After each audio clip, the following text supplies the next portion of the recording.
Assalamualaikum warahmatullahi wabarakatuh. Kami dari kelompok 6 yang beranggotakan Vivit Syafitri, Ilham Nasirul Fareja, Muhammad Yusuf Hidayat yang akan menjelaskan tentang ijarah.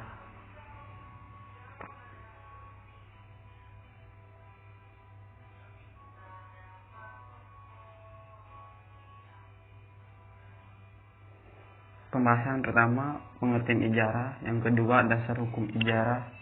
Yang ketiga, pembiayaan ijarah. Yang keempat, ijarah muntahiyah ditamlik. Yang kelima, tinjauan hukum Islam terhadap akad ijarah dalam pembiayaan mutli jasa di lembaga keuangan. Yang pertama, pengertian ijarah. Secara bahasa, kata ijarah berasal dari bahasa Arab, dari asal kata al-ajru yang berarti al-iwadu atau ganti. Oleh karena itu as-sawab atau pahala disebut juga ajru atau upah. Secara terminologis, ijarah adalah transaksi suatu manfaat yang mubah berupa barang tertentu atas dijelaskan sifatnya dalam tanggungan dalam waktu tertentu, atau transaksi atas suatu pekerjaan yang diketahui dengan upah yang diketahui pula. Jumhur ulama fikih berpendapat bahwa ijarah adalah menjual manfaat dan yang boleh disewakan adalah manfaatnya, bukan bendanya. Oleh karena itu, mereka melarang menyewakan pohon untuk diambil buahnya, domba untuk diambil susunya, sumur untuk diambil airnya, dan lain-lain, sebab semua itu bukan manfaat tetapi bendanya. Yang kedua, dasar hukum ijarah. Firman Allah Quran surah Al-Zukhruf ayat 32 artinya, apakah mereka yang membagi-bagi rahmat Tuhanmu? Kami telah menentukan antara mereka menghidupkan mereka dalam kehidupan dunia, dan kami telah meninggikan sebagian mereka atas sebagian yang lain beberapa. Kami telah meninggikan beberapa derajat agar sebagian mereka dapat mempergunakan sebagian yang lain, dan rahmat Tuhanmu lebih baik apa yang mereka kumpulkan. Hadis riwayat Ibnu Majah dari Ibnu Umar bahwa Nabi bersabda, artinya berikanlah upah pekerja sebelum keringatnya kering. Yang kedua, landasan ijma adalah semua ulama pada zaman sahabat telah sepakat tentang diperbolehkannya ijarah. Hal ini didasarkan pada kebutuhan masyarakat akan jasa-jasa tertentu, seperti halnya kebutuhan akan barang ketika akad jual beli diperbolehkan. Terdapat suatu kewajiban untuk membolehkan akad ijarah atas manfaat atau jasa, karena pada hakikatnya akad ijarah merupakan akad jual beli tetapi dengan objek manfaat atau jasa. Yang ketiga, kaidah fikih, artinya hukum asal menetapkan syarat dalam muamalah adalah halal dan diperbolehkan kecuali ada dalil yang melarangnya. Yang keempat, landasan hukum ijarah dalam operasionalnya. Undang-Undang Nomor 21 Tahun 2008 tentang Perbankan Syariah. Yang kedua, Fatwa Dewan Syariah Nasional Nomor 9 SN MUI 4/2000 tentang pembiayaan ijarah. Hasil rapat pleno hari Rabu 24 Jumadil Akhir 1325 Hijriah 11 Agustus 2004. Yang ketiga, pembiayaan ijarah, ketentuan objek ijarah dan kewajiban lembaga keuangan syariah dan nasabah dalam pembiayaan ijarah di dalam Fatwa Dewan Syariah Nasional Nomor 9 tentang pembiayaan ijarah, yaitu pertama, jenis barang atau jasa yang dapat disewakan. Yang A, barang modal aset tetap, misalnya bangunan, gedung, kantor, ruko, dan sebagainya. Yang kedua, barang produksi, mesin, alat berat, dan lain-lain. Yang ketiga, barang kendaraan transportasi darat, laut, dan udara. Yang keempat, jasa untuk membayar ongkos, uang sekolah atau kuliah, tenaga kerja, hotel, angkutan, dan transportasi.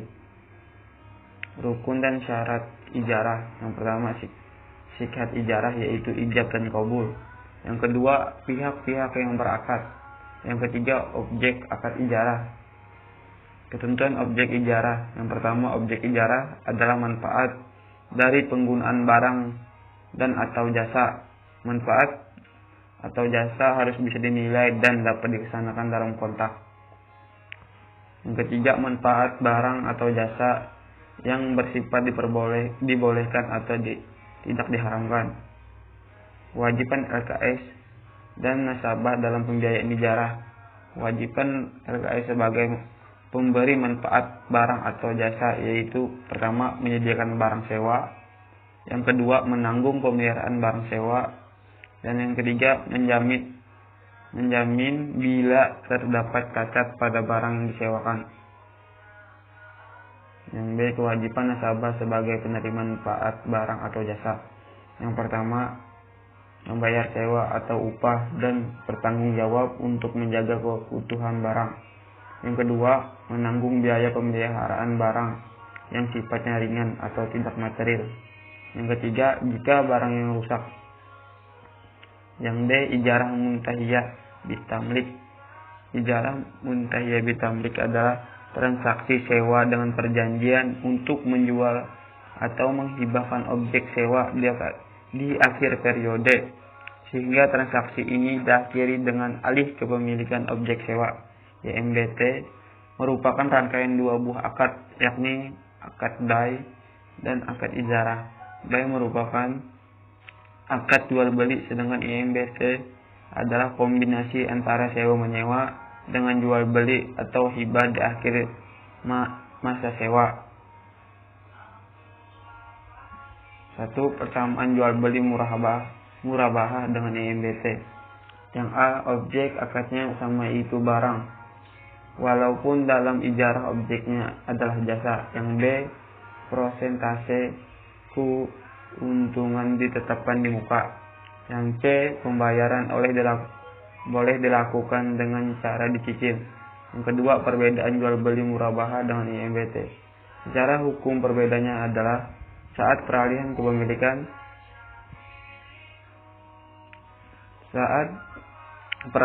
kepemilikan tersebut berakibat juga pada terjadinya akad. Selanjutnya, bank syariah merupakan keleluasaan kepada nasabah untuk mengangsur pembayarannya dalam jangka waktu tertentu.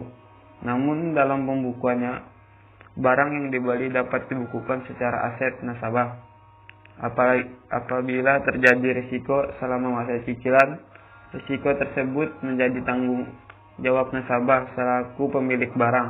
Dalam skema MBT, pada awalnya nasabah bertindak hanya sebagai penyewa dengan menggunakan akad ijarah, dan barang yang disewa masih merupakan aset bank.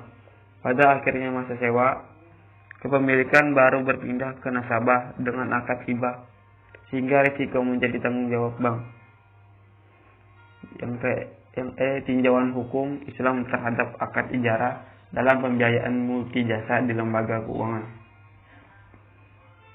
Fatwa DSN MUI nomor 44 DSN MUI 7/2004 pada ketentuan umum pembiayaan multi jasa yang menyatakan bahwa yang pertama, pembiayaan multi jasa hukumnya boleh atau jaiz dengan menggunakan akad ijarah atau kafalah.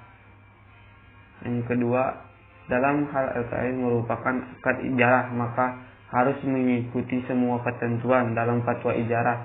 Yang ketiga, dalam hal LKS merupakan akad kafalah, maka harus mengikuti semua ketentuan dalam fatwa kafalah. Yang keempat, dalam kedua pembiayaan multi jasa tersebut, LKS dapat memperoleh imbalan jasa atau ujrah atau fee. Yang kelima, besar ujrah atau fee harus disepakati di awal dan dinyatakan dalam bentuk nominal, bukan dalam bentuk persentase. Contoh, akad yang digunakan untuk pembiayaan multi jasa dalam pembiayaan kesehatan dan pendidikan adalah akad kafalah, yaitu akad penjaminan atau penanggungan utang di mana anggota meminta bantuan pembiayaan kepada LKS. Lalu LKS menjaminkan dirinya untuk melunasi biaya pendidikan atau biaya kesehatan anggota kepada sekolah dan rumah sakit sampai kebutuhan anggota terpenuhi. Selain akad kepala, jika yang datang ke LKS adalah anggota yang sudah mempunyai hutang kepada pihak ketiga yakni rumah sakit atau sekolah, maka dalam hal ini LKS dapat menggunakan akad pemindahan utang atau hiwalah. Ya, sekian dari saya. Terima kasih.